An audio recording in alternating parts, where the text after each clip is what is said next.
नमस्कार। देश प्रदेश में आपका स्वागत है। मैं सतीश शाह।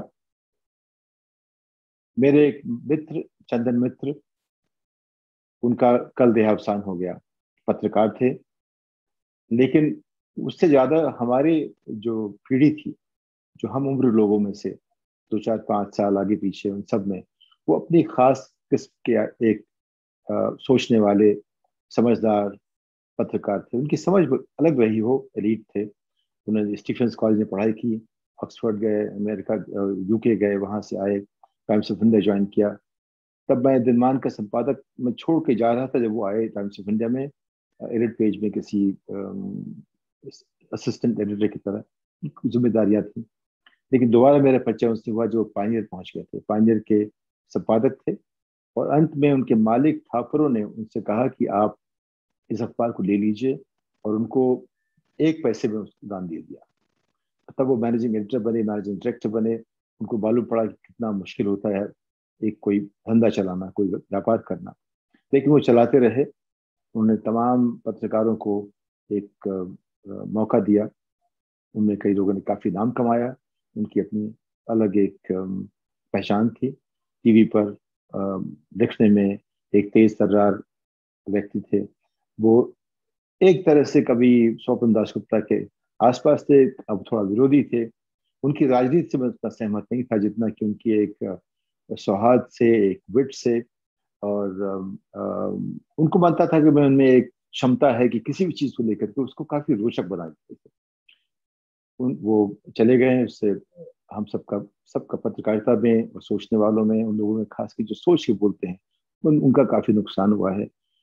अब मेरे हिसाब से एक उनको युग पुरुष ना भी कहें तो ये मानना पड़ेगा कि उन्होंने एक बहुत बड़ी भूमिका निभाई, जो 1990 से आगे की पत्रकारिता में अगले 30 सालों में उनकी एक अच्छी भूमिका थी। और उसके लिए हम सभी उनको याद रखेंगे। और हम ईश्वर से प्रार्थना करते हैं कि वो उनके परिवार को ये ताकत दें कि इस नुकसान को बर्दाश्त कर सके। और इसके साथ हम देखते हैं अफगानिस्तान की तरफ। अफगानिस्तान हमारा एक उत्तर पश्चिम में छोटा सा पड़ोसी, जिसे कोई जीत नहीं पाता था, ऐसी उसकी अपनी छवि थी। अब उसने अमेरिका को पीछे हटा दिया है।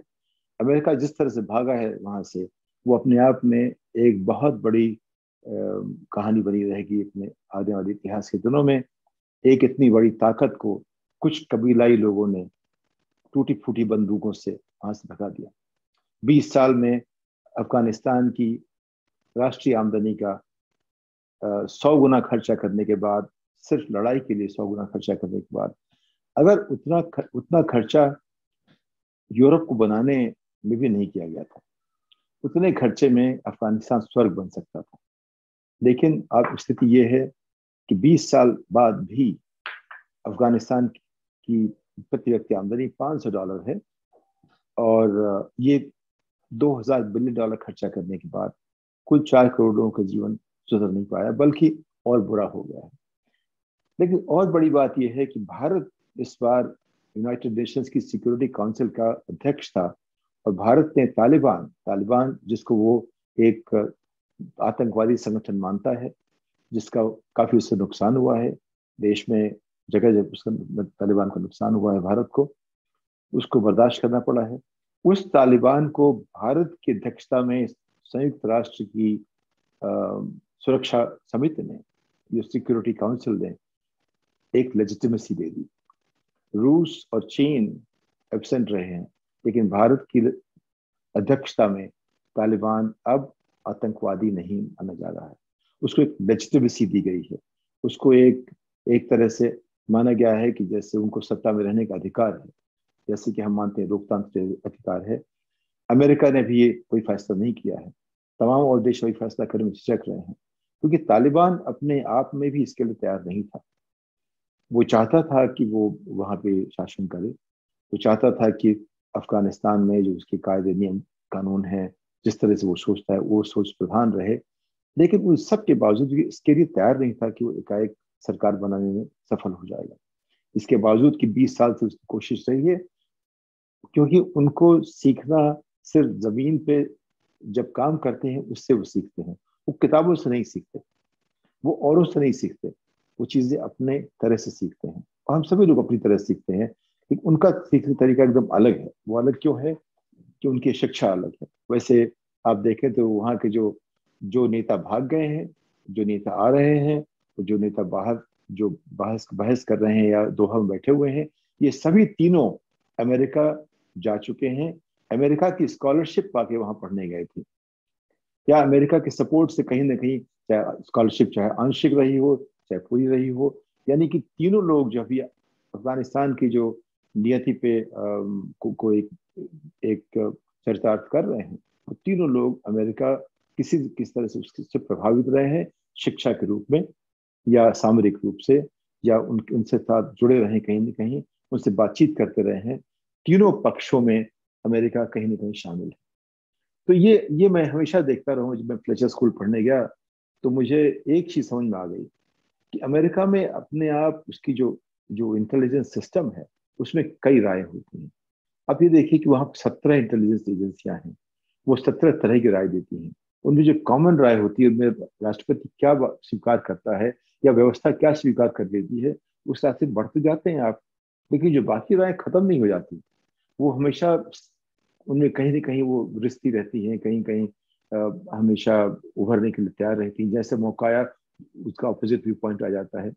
तो अमेरिका में एक, जैसे कि एक कम्युनिस्ट देश मान लीजिए, एक ही विचारधारा है, एक ही तरीका देखने का है, ऐसा नहीं है। अमेरिका में कई विचारधाराएं हमेशा चालू रहती हैं। और अगर आप अफगानिस्तान आए तो वहाँ ये बात कुछ डेमोक्रेटिक ना होने के बावजूद, जितनी कबीलाई प्रवृत्तियां हैं, उन्हें कभी कबीले के लोग अपनी बातें कैसे सुलझाते हैं।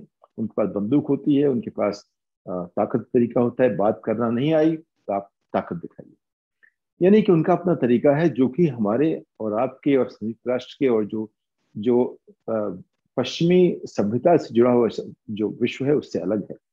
जिन देशों में पश्चिमी सभ्यता से हम लोग आगे नहीं बढ़े हैं, वहाँ की जो रीतियां हैं, जैसे अफ्रीका में तमाम देशों में है, या उन देशों में जहाँ विकास जैसे कि आज का औद्योगिक विकास नहीं हुआ है, वहाँ की नीतियां काफी अलग हैं।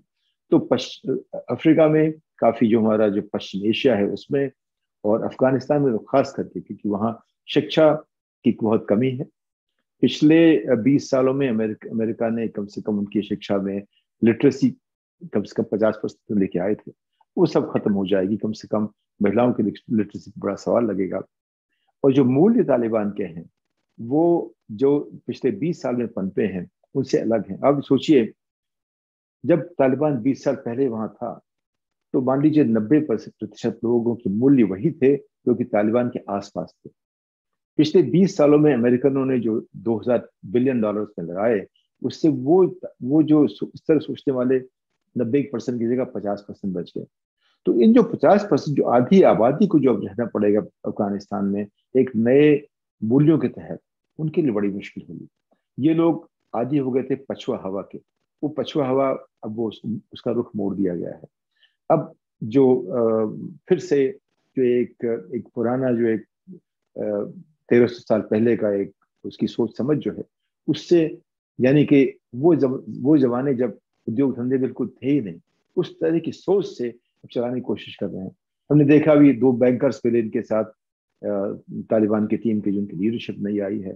अब उनको उनको तो अधिकार भी नहीं कुछ कहने का। कुछ भी कहेंगे तो उनका जवाब गोली से मिलेगा। तो अच्छी बातें कहेंगे, लेकिन एक बात साफ है कि अफगानिस्तान में जो आज की तारीख में, जिसको हम समृद्धि कहते हैं, उसको बनाने का जो ढांचा चाहिए, उसके लिए जो जो संस्थाएं चाहिए, इंस्टीट्यूशंस चाहिए, वो बिल्कुल ही नहीं है। वहाँ बैंकिंग इंस्टीट्यूशन ठीक से नहीं बना है। मार्केट की जो मुश्किलें हैं, वो काबुली वाले से थोड़ा आगे बढ़ गई हैं, लेकिन ज्यादा आगे नहीं बढ़ी हैं। तो बेसिकली जो जो एक व्यवस्था होती है विकास के लिए, उसका रास्ता वहाँ ठीक नहीं बन रहा।